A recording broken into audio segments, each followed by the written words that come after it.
مجھے پتہ ہے پڑھا پڑھا جا نہیں رہا کسی سے، لیکن میں سنا رہا ہوں. لکھا ہے سو وہ یہ ہے کہ تقدم اور تأخر زمانی ہوگا یا مکانی یا مرتبی.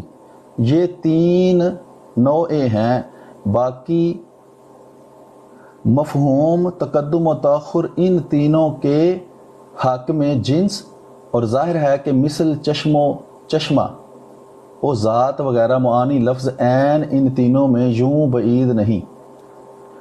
تو یہ دکھانا تھا کہ وہ کہتے ہیں کہ جو تأخر ہے وہ یا زمانی ہو سکتا ہے یا مکانی یا مرتبی. تو پیچھے میں نے شروع میں آپ کو دکھا دیا کہ وہ تأخر زمانی کا انکار کرتے ہیں کہ تأخر زمانی خاتم النبیین کی آیت سے مراد نہیں لے سکتے. ثابت وہ کیا کر رہے ہیں کہ وہ تأخر جو ہے وہ مرتبی ہے. مثالیں انہوں نے دی ہیں تو اس میں وہ یہ ثابت کرتے ہیں کہ جو قاسم نانوتوی صاحب ہیں وہ فرماتے ہیں کہ تأخر جو ہے وہ زمانی نہیں، وہ مرتبی ہے. اور وہ یہ بھی فرماتے ہیں، میں نے آپ کو لکھا ہوا دکھایا ہے، کہ تأخر جو ہے وہ یا زمانی ہو سکتا ہے یا مکانی ہو سکتا ہے یا مرتبی ہو سکتا ہے. ٹھیک ہے، تو آگے میں آپ کو جلدی سے، کیونکہ کافی صفحے ہیں تو بجائے اس کے کہ ہم سارے صفحے پڑھیں، موٹی موٹی بات اس میں سے آ گئی ہے. یہ دیکھنا وہ مختلف باتوں سے پھر یہ کہتے ہیں جی آیت ختم النبوت کا محبول.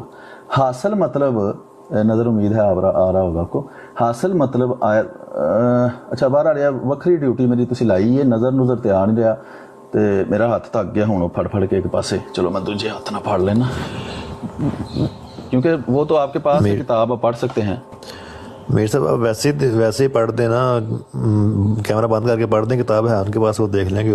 یہی میں کہہ رہا ہوں کہ وہاں سے نظر تو آ نہیں رہا کچھ، تو جی وہ آپ ویسے ہی پڑھ دیں. ہاں جی. زیار صاحب سو تو نہیں گئے؟ ਉਹਨਾਂ ਕੋਲ ਵੀ ਨਾ ਉਹਨਾਂ ਕੋਲ ਵੀ ਸੁਣ ਲਓ ਤੁਸੀਂ, ਇੰਨੀ ਮਿਹਨਤ ਕਰੀ ਜਾਂਦੇ ਆ. ہاں ہاں ٹھیک ہے رامسٹین بھائی، ٹھیک ہے کوئی نہیں، انہوں کو سننے ہیں، وہ اپنا تبصرہ کرن گے، ذرا گل تو پوری کر لیں دے. اگے لکھے آئے جناب، آگے لکھا ہوا ہے کہ وہ کہتے ہیں صفحہ نمبر 57 ہے جو میرے پاس اس کا نسخہ ہے اس کا، وہ فرماتے ہیں کہ حاصل مطلب آیت کریمہ اس صورت میں یہ ہوگا کہ ابوت معروفہ تو رسول وسلم کو کسی مرد کی نسبت حاصل نہیں. ابوت کا مطلب ہوا جی وہ کسی ظاہری طور پر جیسے ایک باپ کسی بیٹے کا باپ ہوتا ہے، اس طرح وہ حقیقی طور پر یعنی جنسی طور پر تو کسی کے باپ نہیں. یہ ہے ابوت معروفہ، یعنی جو مشہور ہے، جس طرح عام طور پر انسان باپ ہوتا ہے. بہرحال وہ زبان ذرا مشکل ہے تو عوام کے سمجھانے کے لیے اس کی وضاحت کی ہے کہ ابوت معرفہ تو رسول کریم صلی اللہ علیہ وسلم کو کسی مرد کی نسبت حاصل نہیں، پر ابوت مانوی امتیوں کی نسبت بھی حاصل ہے اور انبیاء کی نسبت بھی. یعنی وہ یہ فرماتے ہیں کہ رسول کریم صلی اللہ علیہ وآلہ وسلم کسی جوان مرد کے باپ تو نہیں بنے. یہ تو ایک واقعہ ہے، اس کا تو انکار نہیں ہو سکتا، لیکن اس آیت کے مطابق اللہ تعالیٰ یہ سمجھانا چاہتا ہے کہ آپ امت کے بھی باپ ہیں اور نبیوں کے بھی باپ ہیں. پر انبیاء کی نسبت تو لفظ خاتم النبیین شاہد ہے. یعنی خاتم النبیین کا مطلب یہ ہے کہ محمد صلی اللہ علیہ وسلم نبیوں کے باپ ہیں. کیسے نبیوں کے باپ ہیں؟ کیونکہ نبی کریم صلی اللہ علیہ وسلم کی نبوت ذاتی ہے اور باقی سب انبیاء کی نبوت ان کی فیض سے ہے، وہ عرضی نبوت ہے. اگر محمد صلی اللہ علیہ وسلم کے پاس نبوت نہ ہوتی تو ان کے پاس بھی نہ ہوتی. تو یہ وہ فرما رہے ہیں کہ اس وجہ سے خاتم النبیین کا مطلب یہ ہوا کہ آپ نبیوں کے باپ ہیں، کیونکہ اوصاف معروض اور موصوف بالعرض موصوف بالذات کی فرع ہوتے ہیں. فرع کہتے ہیں عربی میں شاخ کو، اصل کہتے ہیں جڑ کو. تو جڑ ہوگی تو درخت ہوگا، اس کے اوپر شاخیں ہوں گی. اگر جڑ ہی نہیں ہوگی تو نہ درخت ہوگا نہ شاخیں ہوں گی. یہ وہ سمجھانا چاہ رہے ہیں کہ وہ فرماتے ہیں کہ اوصاف معروض اور موصوف بالعرض موصوف بالذات کی فرع ہوتے ہیں. موصوف بالذات اوصاف عرضیہ کی اصل ہوتا ہے اور وہ اس کی نسل. اور ظاہر ہے کہ والد کو والد اور اولاد کو اولاد اسی لحاظ سے کہتے ہیں کہ یہ اس سے پیدا ہوتا ہے، وہ فاعل ہوتا ہے. چنانچہ والد کا اسم فاعل ہونا اس پر شاہد ہے. جو والد لفظ ہے نا، واو الف لام دال والد، یہ اسم فاعل ہے، یعنی اس میں عمل کرنا پایا جاتا ہے. اور مولود جو ہے وہ اسم مفعول ہے، اس میں عمل کیا جانا پایا جاتا ہے، جس پر عمل کیا جائے، یعنی ایک نے عمل کیا ہے اور دوسرا اس عمل سے ہوا ہے۔ یہ وہ والا عمل نہیں ہے جس سے وہ مطلب جنسی طور پر پیدا ہوتے ہیں۔ مقصد یہ ہے کہ والد جو ہے وہ اصل ہے اور اولاد اس کی نسل ہے۔ یہ نبی کریم صلی اللہ علیہ وسلم کے خاتم نبیوں، ان کا معنی وہ سمجھا رہے ہیں کیسے وہ نبیوں کے باپ ہیں۔ چنانچہ اولاد کو مولود کہنا اس کی دلیل ہے، سو جب ذات بابرکات محمد صلی اللہ علیہ وآلہ آلہ وسلم موصوف بذات بالنبوت ہوئے تو انبیاء باقی موصوف بالعرض، تو یہ بات اب ثابت ہو گئی کہ آپ والد مانوی ہیں اور انبیاء باقی آپ کے حق میں اولاد مانوی اور امتیوں کی نسبت لفظ رسول اللہ صلی اللہ علیہ وسلم میں غور کیجئے۔ یعنی خاتم النبیین کا انہوں نے معنی کیا سمجھایا کہ یہ معنی ہے کہ آپ کی نبوت ذاتی ہے، باقیوں کی عرضی ہے، اس لیے مانوی طور پر آپ باپ ہیں اور سارے نبی آپ کی اولاد ہیں۔ اس کا معنی زمانہ کے لحاظ سے آخری نبی نہیں ہے۔ وہ کہتے ہیں یہ عوام کا خیال ہے، اہل فہم کا اور مسلمانوں کا یہ خیال نہیں ہے۔ آگے وہ تائید مفہوم مختلف آیتوں سے بیان کرتے ہیں۔ صفحہ نمبر 59 پر وہ کہتے ہیں آیت النبی الاولیٰ والی سی، وہ تائید میں چھوڑتا ہوں، میں کوشش کرتا ہوں کہ صرف ان کا جو دعویٰ ہے وہی پیش کروں، ورنہ یہ لمبی کتاب ہے، وہ ساری پڑھنے کی ضرورت نہیں ہے۔ وہ جب کوئی اس کے خلاف کوئی اپنی خیال پیش کرنے کی کوشش کرے تو پھر باقی کی بھی اس کو پڑھ کر سنائی جا سکتی ہے۔ اب وہ فرماتے ہیں کہ لفظ خاتم کے اطلاق کا فائدہ جو صرف آیت سے ڈائریکٹ متعلق ہے نا، کہ جہاں سے وہ کیا مراد لے رہے ہیں وہ میں پیش آپ کے سامنے کر رہا ہوں۔ لفظ خاتم کے اطلاق کا فائدہ، اطلاق کے خاتم اس بات کو مقتضی ہے کہ تمام انبیاء کا سلسلہ نبوت آپ پر ختم ہوتا ہے، جیسے انبیاء گزشتہ کا وصف نبوت میں حسب تقریر مستور اس لفظ خاتم سے آپ کی طرف محتاج ہونا ثابت ہوتا ہے، اور آپ کا اس وصف میں کسی طرف محتاج نہ ہونا، اس میں انبیاء گزشتہ ہوں یا کوئی اور اسی طرح اگر فرض کیجئے آپ کے زمانہ میں بھی اس زمین میں یا کسی اور زمین میں یا آسمان میں کوئی نبی ہو تو وہ بھی اسی وصف نبوت میں آپ کا محتاج ہوگا۔ یعنی کہ وہ کہہ رہے ہیں کہ اس دنیا میں یا کسی دوسری دنیا میں محمد صلی اللہ علیہ وسلم کے علاوہ بھی کوئی نبی ہو تو خاتم النبیین کے مطابق وہ ہونا خاتم النبیین کے خلاف نہیں ہے، کیونکہ ذاتی وصف پھر بھی آپ کا ہی رہے گا، اور دوسرا جو نبی ہوگا اس کا وصف چونکہ محمد صلی اللہ علیہ وسلم سے لیا گیا ہوگا، اس لیے اس دوسرے نبی کا ہونا خاتم النبیین کے خلاف نہیں ہوگا، اور اس سلسلہ نبوت بہر طور آپ پر مختتم ہوگا۔ کہتے ہیں پھر بھی اگر کوئی دوسرا نبی بھی ہو اس کے باوجود محمد صلی اللہ علیہ وسلم ہی خاتم النبیین رہیں گے، اور کیوں نہ ہو، عمل کا سلسلہ علم پر ختم ہوتا ہے۔ جب علم ممکن للبشر ہی ختم ہو گیا تو پھر سلسلہ علم و عمل کیا چلے۔ آگے فرماتے ہیں غرض اختتام اگر بئی معنی تجویز کیا جاوے جو میں نے عرض کیا تو آپ کا خاتم ہونا انبیاء گزشتہ ہی کی نسبت خاص نہ ہوگا، بلکہ اگر بالفرض آپ کے زمانہ میں بھی کہیں اور نبی ہو جب بھی آپ کا خاتم ہونا بدستور باقی رہتا ہے۔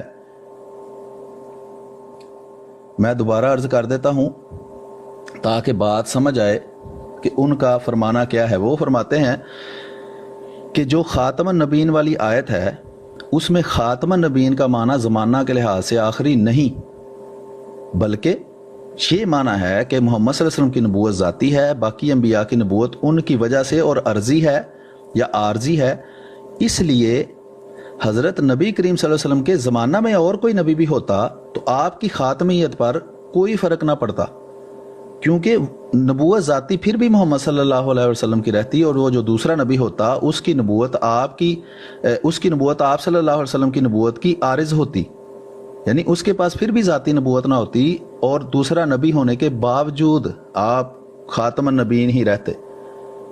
یہ صفحہ نمبر 65 ہے، یہ میں نے آپ کے سامنے جو پیش کیا ہے عبارت، اس کے آگے میں صرف وہ حصہ پڑھوں گا جو ڈائریکٹ اس بات سے متعلق ہے جو خاتم النبیین والی آیت ہے، باقی جو تفصیل ہے وہ دلیلیں ہیں جو وہ بات کر رہے ہیں اس کی، تو وہ دلیلیں میں نہیں پڑھوں گا، میں ان کا بیان جو ہے اس بارے میں وہ صرف آپ کو فی الحال پڑھ کے سناؤں گا. اگر کوئی اس کا انکار کرے تو پھر اس کو ان کی دلیل بھی پیش کی جائے گی کہ وہ کیا فرماتے تھے. اب وہ کہتے ہیں جی لفظ مثلہ ہونا سے ساز زمینوں کا ثبوت یہ موضوع سے ڈائریکٹ متعلق نہیں ہے. وہ حضرت ابن عباس رضی اللہ تعالیٰ عنہ کی کسی روایت کو جو لوگوں کے مطابق درست نہیں ہے اور محدثین کے اصول پر پوری نہیں اترتی, اس کو درست ثابت کرنے کے لیے مختلف باتیں کرتے ہیں, تو ہم اس کو فی الحال ڈائریکٹ چھوڑتے ہیں. میں کوشش کرتا ہوں وہ عبارات جس میں ڈائریکٹ اس آیت کے متعلق آپ نے جو فرمایا ہے وہ لکھا ہے وہ پیش کروں آپ کے سامنے. حدیث سات زمینوں کا ثبوت, سات زمینیں ہر زمین میں آبادی, حدیث کا ثبوت وغیرہ. اچھا جی, اب ایک اور مثال وہ دیتے ہیں, لیکن وہ مثال جو ہے وہ پہلے بیان کی گئی ہے اس کے مطابق ہے, تو لیکن وہ میں دوبارہ بیان کر دیتا ہوں. وہ یہ ہے کہ کہتے ہیں صفحہ نمبر 69 کے اوپر 69 کے اوپر فرماتے ہیں کہ الغرض یہ اختلاف و توافت معروضات کی جانب ہوگا, مگر ظاہر ہے کہ اس صورت میں فرد اکمل وہ واسطہ فی العروض ہوگا جو اپنے معروضات سے کے حق میں موصوف بھی ذات ہوتا ہے, اور اگرچہ کسی اور کی نسبت وہ معروض ہو جیسے آئینہ وغیرہ. یہ بہرحال وہی مثال ہے کہ جیسے آئینہ ہے, اس کے اندر ایک شخص اپنی شکل دیکھتا ہے تو وہ شخص جو ہے وہ اصل ہوتی ہے اور آئینے میں اس کی نقل ہوتی ہے. تو وہ 10 آئینے لگا دو تو 10 نقلیں ہو جائیں گی, لیکن اس سے اصل ہی رہتا ہے اور جو اس کے عکس ہیں وہ عکس ہی رہتے ہیں. تو اس لیے وہ کہتے ہیں کہ اگر نبی کریم صلی اللہ علیہ وسلم کے زمانہ میں یا آپ کے بعد بھی کوئی نبی ہو جائے تو محمد صلی اللہ علیہ وسلم خاتم نبی رہتے ہیں, اس لیے کہ اصل ہی رہتا ہے. ایک آئینہ اور بڑھانے سے جیسے پہلے آئینوں میں وہ عکس نظر آ رہا ہے, اس طرح ایک اور آئینہ بڑھانے سے وہ عکس اس میں بھی نظر آنے لگ جائے گا, تو پھر بھی اصل ہی رہے گا. خاتم النبیین تو خاتم النبیین رہے گا, اس پر کوئی فرق نہیں پڑے گا. تو وہ لمبی تفصیل ہے, اس کی ضرورت نہیں ہے میرے خیال میں. کسی وقت اگر اکیلا میں بیٹھا تو میں ساری کتاب آپ کو پڑھ کے سناؤں گا کہ وہ اس کے دلائل کیا دیتے ہیں. اس کی زبان مشکل ہے, جو ان کو مانتے ہیں انہوں نے بھی آسان زبان میں نہیں لکھا کہ عوام کے سامنے عام فہم زبان میں اس کو لکھ کر پیش کریں. بہرحال مزید میں آگے دیکھتا ہوں, عرض و معروض کی بحث آگے چل رہی ہے, ذاتی اور عارضی وہ والی بحث ہی آگے چل رہی ہے, وہ میں بھی چھوڑتا ہوں. بالائے زمین زیر زمین, نبوت کے 2 سلسلے. اب صفحہ نمبر 73 پر چونکہ نبوت کی بات دوبارہ آئی ہے اور ہم خاتم النبیین والی آیت کی تشریح جو ہے قاسم نانوتوی صاحب جو دیوبندیوں کے امام ہیں ان کے مطابق پیش کر رہے ہیں, تو آگے نبوت کے 2 سلسلے ٹائٹل ہے, اس کے نیچے میں پڑھتا ہوں. آپ کہتے ہیں کہ غرض ایک سلسلہ نبوت تو فوق و تحت میں واقع ہے اور باعتبار فرق مراتب مکانی اس کے فرق مراتب کی طرف اشارہ کیا گیا ہے, اور ایک سلسلہ نبوت ماضی و مستقبل میں واقع ہے اور باعتبار فرق مراتب زمانی اس کے فرق مراتب کی طرف اطلاع کی ہے. عقلی تشریح. بہرحال میں آگے چلتا ہوں, جس میں خاتم یا خاتم النبیین کا ذکر ہوگا شامل ہے. ایک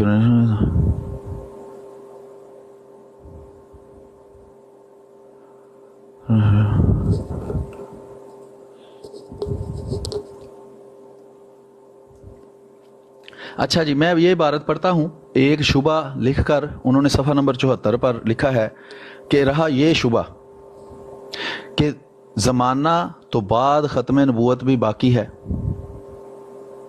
ٹھیک ہے, میری آواز آ رہی ہے؟ کوئی دوست لکھ کر بتا دے یا بول کر. میری آواز ٹھیک آ رہی ہے؟ جی بالکل آ رہی ہے, ٹھیک آ رہی ہے جی, سن رہے ہیں ہم.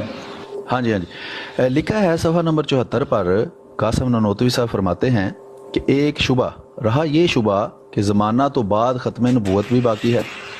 اگر حقیقت زمانہ, ہر کسی کا مائک کھلا ہے مجھے لگتا ہے, مائک تو نہیں کھلا کسی کا؟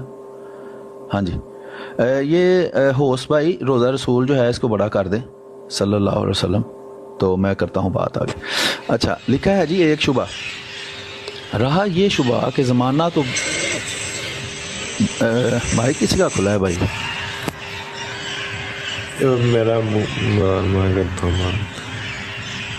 ہاں جی, رہا یہ شبہ کہ زمانہ تو بعد ختم نبوت بھی باقی ہے.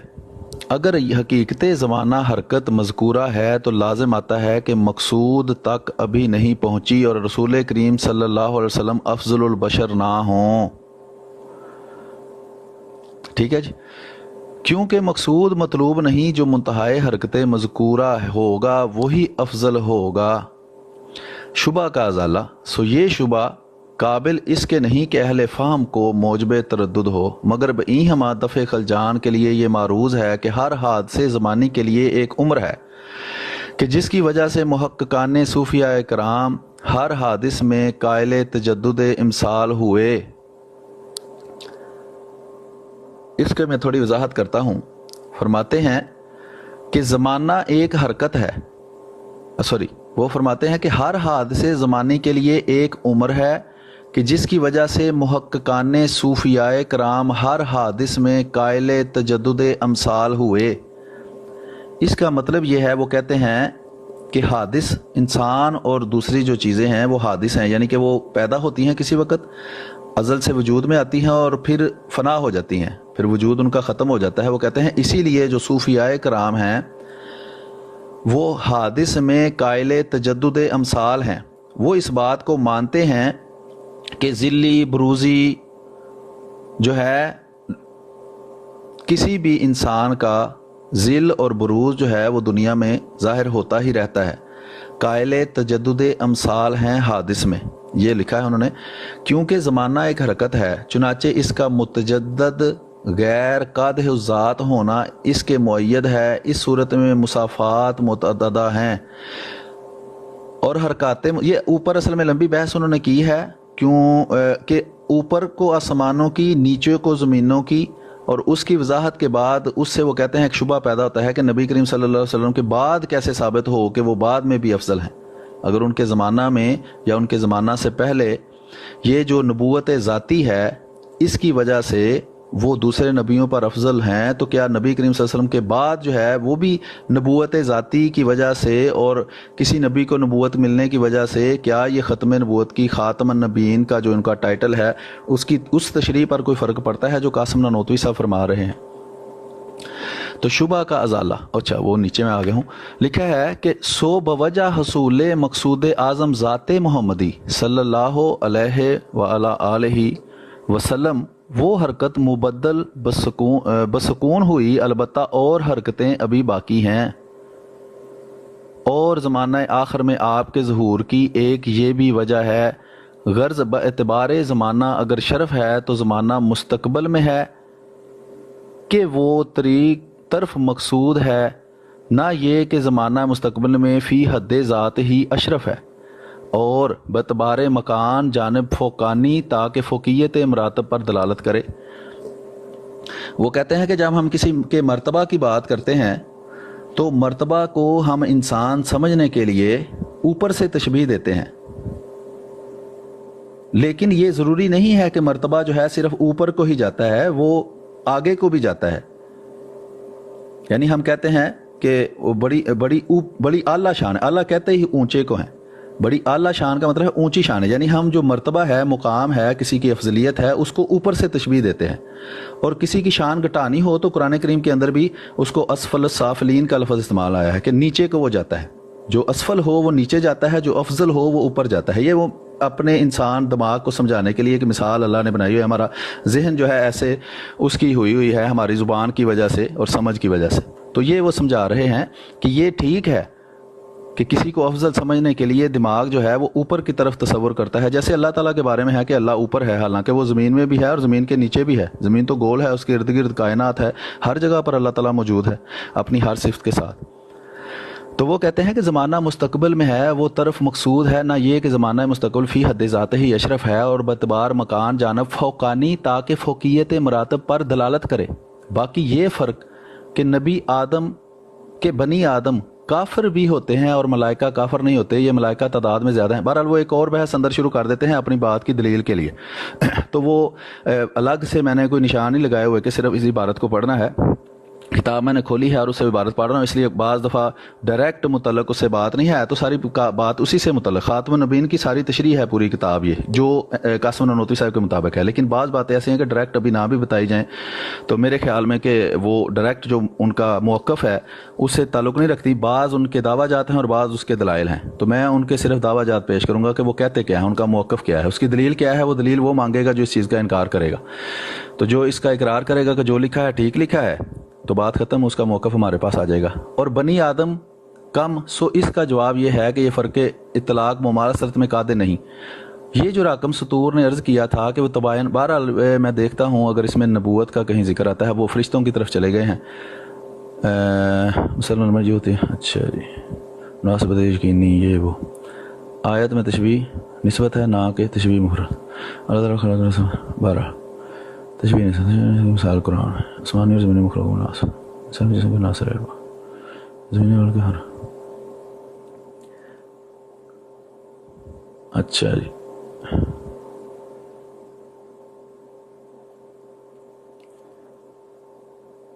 اچھا اب پھر مجھے خاتم النبیین والا ذکر آیا ہے تو میں وہ پڑھتا ہوں. کہتے ہیں کہ اس تقریر سے اہل علم پر روشن ہو گیا ہوگا کہ شذوذ بمعنی مخالف سقات مراد نہیں، کیونکہ شذوذ بمعنی مخالفت سقات صحت کے لیے مضر ہے.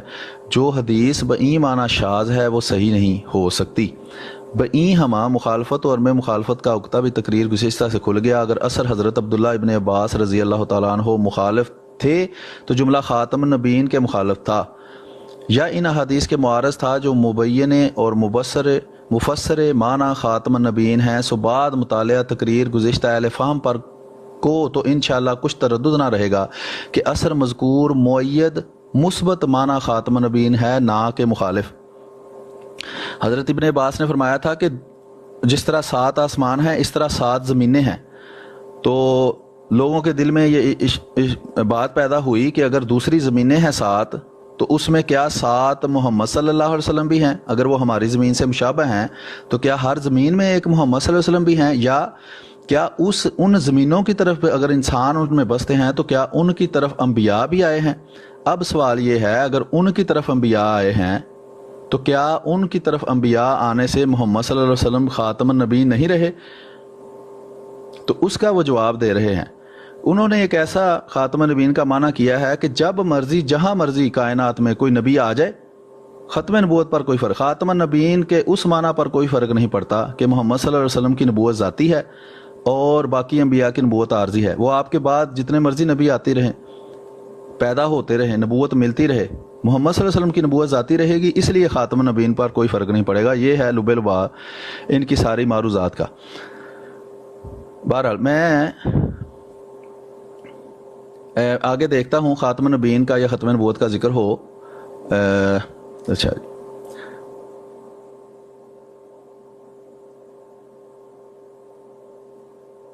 اچھا یہ دیکھیں یہاں وہ بعین ہی اس عقیدہ کے بارے میں فرما رہے ہیں کہ جس پر اختلاف پایا جاتا ہے. وہ یہ ہے کہ نہ کسی آیت کا تعارض نہ کسی حدیث سے معارضہ. یہ صفحہ نمبر 84 میں پڑھ رہا ہوں.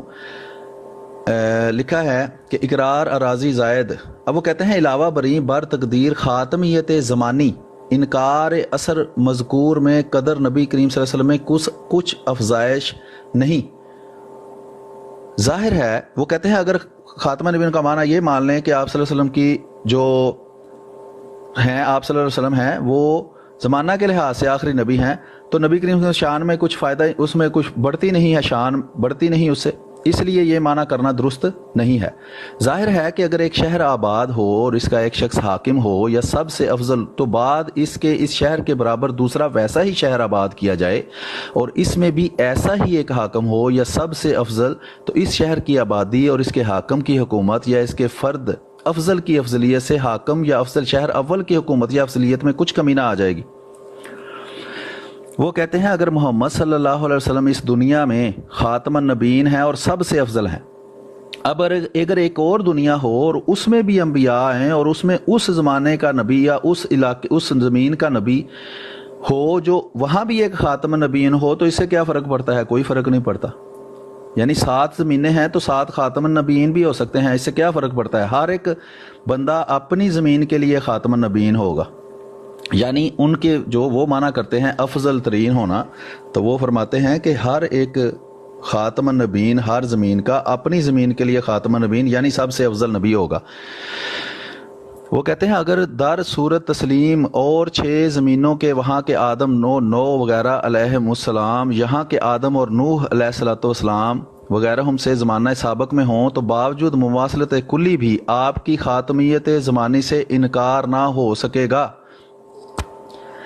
وہ کہتے ہیں کہ اگر بالکل سارے انبیاء کے بالکل عین مطابق اور ان ہوں تو محمد صلی اللہ علیہ وسلم کی شان خاتمیت پر کوئی فرق نہیں پڑے گا. ٹھیک ہے جی. فرماتے ہیں کہ وہاں کے آدم و نوح وغیرہ ہم یہاں کے آدم نوح وغیرہ سے زمانہ سابق میں ہوں تو باوجود مماثلت کلی بھی آپ کی خاتمیت زمانی سے انکار نہ ہو سکے گا جو وہاں کے محمد صلی اللہ علیہ وسلم کے مساوات میں کچھ حجت کیجیے. ہاں وہ کہہ رہے ہیں اگر پرانے زمانے میں ہو تو پھر بھی فرق نہیں پڑے گا. حضور کی افضلیت سب انبیاء سے. اس کے بعد ڈائریکٹ آگے ایک ٹائٹل ہے, اس کے اندر لکھا ہے ہاں اگر خاتمیت بمانی اتصاف ذاتی بوصف نبوت لیجئے جیسا کہ اس ہیچمدان نے عرض کیا ہے. وہ فرما رہے ہیں کہ اگر جیسا کہ میں آپ کو سمجھانے کی کوشش کر رہا ہوں آپ سمجھیں اور خاتم النبیین کا معنی زمانہ کے لحاظ سے آخری نبی نہ مانیں بلکہ خاتم النبیین کا یہ معنی مانیں کہ محمد صلی اللہ علیہ وسلم کی نبوت ذاتی ہے اور باقی سب انبیاء کی نبوت محمد صلی اللہ علیہ وسلم کی نبوت کی عارض ہے, یعنی کہ آپ صلی اللہ علیہ وسلم کی نبوت کی وجہ سے وہ نبوت ہے. آپ کی نبوت اصلی ہے, ان کی نبوت آئینے کی طرح ہے, جیسے آئینے میں کوئی چیز نظر آتی ہے. اگر خاتم النبیین کا یہ معنی مانے تو پھر یہ صفحہ نمبر 85 ہے, تو پھر سوائے رسول اللہ صلی اللہ علیہ وسلم کے اور کسی کو افراد مقصود بالخلق میں سے مماثل نبی صلی اللہ علیہ وسلم نہیں کہہ سکتے, بلکہ اس صورت میں فقط انبیاء کی افراد خارجی ہی پر آپ کی افضلیت ثابت نہ ہوگی, افراد مقدرہ پر بھی آپ کی افضلیت ثابت ہو جائے گی. اب یہ ہے وہ مقام جس پر غور کرنے کی ضرورت ہے کہ اصل میں ان کا عقیدہ ہے کیا. اصل میں وہ قرآن کریم کی آیت خاتم النبیین سے کیا مراد لیتے ہیں پہلے میں اختصار سے بیان کر چکا ہوں. اب وہ یہ سمجھا رہے ہیں کہ جب میرا ختم نبوت کا جو تشریح ہے اس کو مان لیا جائے اور جو عوام کی تشریح ہے اس کو نہ مانا جائے تو یہ فائدہ ہے. وہ بتا رہے ہیں, وہ کہہ رہے ہیں کہ جو زمانہ کے لحاظ سے آخری نبی ماننا ہے یہ عوام کا خیال ہے لیکن یہ درست نہیں ہے, کوئی عقل مند اس کو مان نہیں سکتا. وہ کہتے ہیں میرے خیال کے مطابق اگر میری تشریح مانی جائے کہ محمد صلی اللہ علیہ وسلم کی نبوت ذاتی ہے اور باقی انبیاء جو ہیں ان کی نبوت جو ہے وہ آپ صلی اللہ علیہ وسلم کی ذاتی نبوت کی عارض ہے, عارضی نبوت ہے ان کی, یعنی نبی کریم صلی اللہ علیہ وسلم کی وجہ سے ان کے پاس نبوت ہے. نبی کریم صلی اللہ علیہ وسلم کی نبوت نہ ہوتی تو ان کی بھی نہ ہوتی. یہ معنی جو خاتم النبیین کا میں کرتا ہوں اس سے محمد صلی اللہ علیہ وسلم سب سے افضل نبی ثابت ہوتے ہیں. اور اگر یہ معنی درست معنی جو میں کر رہا ہوں تو پھر وہ کہتے ہیں یہ اس سے عقیدہ نکلتا ہے کہ ایک تو جو نبی آپ جانتے ہیں یا جو نبی آپ تصور بھی کر لیں کہ آپ سے پہلے یا آپ کے زمانہ میں یا آپ کے بعد بھی کوئی نبی ہوگا پھر بھی آپ صلی اللہ علیہ وسلم اس میری تشریح کے مطابق خاتم النبیین ہی رہیں گے. آگے میں فقرہ پڑھنے لگا ہوں. یہ وہ فقرہ ہے جس کو لکھ کر بار بار جو ہیں حضرات پیش کرتے ہیں جو اس تصور کے مخالف ہیں.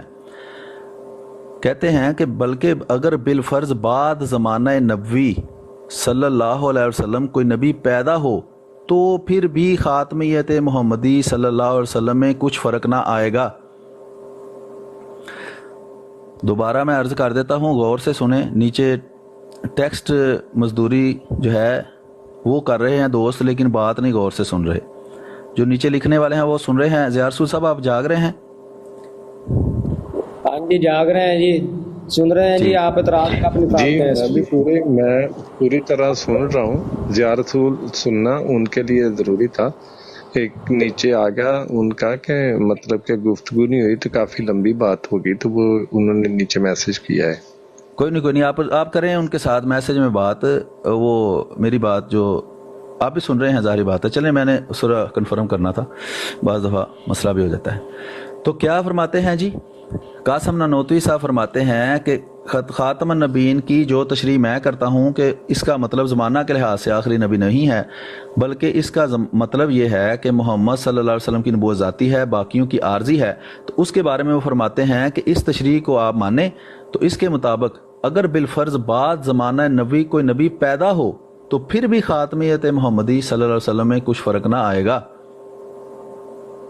چہ جائے کہ آپ کے معاصر کسی اور زمین میں یا فرض کیجئے اسی زمین میں کوئی اور نبی تجویز کیا جائے. وہ کہتے ہیں بالجملہ ثبوت اثر مذکور